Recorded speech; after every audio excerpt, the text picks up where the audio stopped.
السلام علیکم، میں ہوں نون ری۔ امید کرتی ہوں کہ آپ سب خیریت سے ہوں گے۔ آج میں ایک ایسا ٹاپک لے کر آئی ہوں جو ہمارے معاشرے میں کامن ہے، بلکہ یہ کہنا بہتر ہوگا ہر گھر، ہر معاشرے میں، ہر مذہب میں پایا جاتا ہے۔ آج کا ہمارا جو ٹاپک ہے وہ ہے نظر، بد نظر۔ بد نظر برحق ہے اور اس کا تصور عام ہے، ہر معاشرے میں آپ کو ملے گا۔ میرے مطابق جب کسی چیز کو دیکھ کر دل خوش ہو اور پانے کی تمنا کرے تو اس چیز پہ نظر لگ جاتی ہے۔ اور بد نظری بھی ایک حقیقت ہے۔ دل میں بنیادی خواہشات جو دوسروں کی خوشی کو دیکھ کر پیدا ہو، مطلب وہ خواہشات جب انسان دوسرا خوش ہو، اس چیز کو دیکھ کر ہم بھی پانے کی تمنا کریں، ہم بھی کہیں یہ چیز ہمارے پاس ہو، تو کیا ہوتا ہے، وہاں بد نظر کے آثار میں آ جاتے ہیں۔ اور یہ جو بد نظری ہے وہ جیلیسی کا عنصر کریٹ کر دیتی ہے اور ہم لوگوں کو معلوم بھی نہیں ہوتا۔ کہتے ہیں جب کسی کے پاس نعمت ہو اور اس نعمت کو دیکھ کر ہم رشک کرنے کے ساتھ ساتھ پانے کی تمنا کر بیٹھیں اور اسے حاصل کرنے کی کوشش کریں تو کیا ہوتا ہے، تو ہم لاشعوری طور پر کسی کی خوشیوں کو نظر لگا دیتے ہیں۔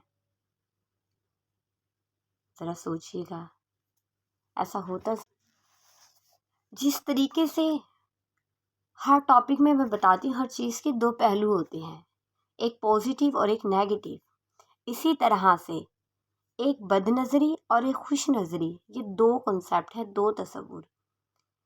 ایک بد نظری وہ جسے دیکھ کر دل جیلس ہو اور پانے کی تمنا کرے کہ ہر حال میں یہ چیز میرے پاس ہو، وہ بد نظری کے نظرے میں آ جاتی ہے۔ اور خوش نظری جسے دیکھ کر دل خوش بھی ہو اور اس چیز کے لیے دعا مانگے کہ اللہ پاک اس کے رزق میں، اس کی خوشیوں میں اور اضافہ کرے اور اللہ پاک اس کے وسیلے ہمیں بھی دے، تو کیا ہوا، یہ خوش نظری ہوئی۔ جہاں رشک ہوتا ہے لیکن تکبر، جیلسی کا عنصر نہیں پایا جاتا، وہ خوش نظری کہلاتی ہے۔ لہٰذا بد نظری اور خوش نظری دو الگ الگ تصور ہیں۔ یہ جو بد نظری کا تصور پایا جاتا ہے وہ لاشعوری طور پر ہوتا ہے، اور خوش نظری کا جو تصور ہے وہ شعوری طور پر پایا جاتا ہے۔ اس میں لاجک ہوتا ہے، عقل سمجھ بوجھ ہوتی ہے۔ اسے خوش نظری کو دیکھ کر دل خوش ہوتا ہے، اس میں صبر، شکر کا ہم نے دامن پکڑا ہوتا ہے۔ ہم یہ کہتے ہیں اگر یہ چیز ہمارے پاس ہے تو اس میں اللہ کی بہتری ہے، اگر دوسرے کے پاس وہ نعمت ہے اگر ہمارے پاس نہیں ہے تو اس میں بھی ہماری بہتری ہے، کیونکہ اللہ جو انسان کو نوازتا ہے وہ بہتر نوازتا ہے، تو ہم کیوں اپنے اندر جیلیسی کا عنصر پیدا کریں۔ اسی طرح لوگ اس بد نظری کو ختم کرنے کے لیے مختلف ٹوٹکے استعمال کرتے ہیں، مختلف ریچولز کو پرفارم کرتے ہیں، کبھی 7 مرچیں جلانا، کبھی تلی جلانا، کبھی کچھ۔ حالانکہ بد نظری کا علاج قرآنی آیات میں موجود ہے۔ میں یہ بھی مانتی ہوں کہ بد نظری وجود رکھتی ہے اس معاشرے میں۔ بد نظری کا علاج قرآن مجید میں موجود ہے۔ 4 کل، سورۃ مزمل، سورۃ فاتحہ، جو ہر قسم کی نظر کو جڑ سے ختم کر دیتی ہے، ہر عنصر کو ختم کر دیتی ہے۔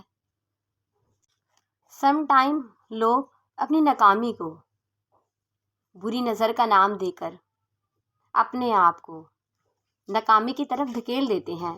سم ٹائم کچھ لوگ مینٹل ڈیسیز میں مبتلا ہوتے ہیں تو وہ بھی بری نظر کا نام دے دیتے ہیں اور اس بلیف کو پختہ کر لیتے ہیں جس کی وجہ سے وہ اپنی زندگیاں برباد کر دیتے ہیں، یہ سوچتے سوچتے کہ ہمیں بری نظر لگ چکی ہے، اب سب کچھ ختم ہو چکا ہے، ہم آگے بڑھ نہیں سکتے، اور اپنے رشتہ داروں، اپنے دوستوں احباب کو اس بات کا طعنہ دیتے ہیں، ان سے تنہائی کا راستہ اختیار کر لیتے ہیں، آنا جانا چھوڑ دیتے ہیں، اپنے آپ کو مزید تنہا کرتے ہیں کہ ان لوگوں کی، ان شریکوں کی، ان رشتہ داروں کی نظر لگی ہے۔ حالانکہ میں مانتی ہوں کہ نظر کا وجود ہے، لیکن سم ٹائم آپ اپنی ذہنی بیماری کو، اپنے فوبیا کو، سوچ کو کیا کرتے ہیں کہ بری نظر کے ہی زمرے میں لے آتے ہیں، اور آپ اسی چیز کو سوچتے رہتے ہیں کہ ایسا ہے، ایسا ہے، ایسا ہے۔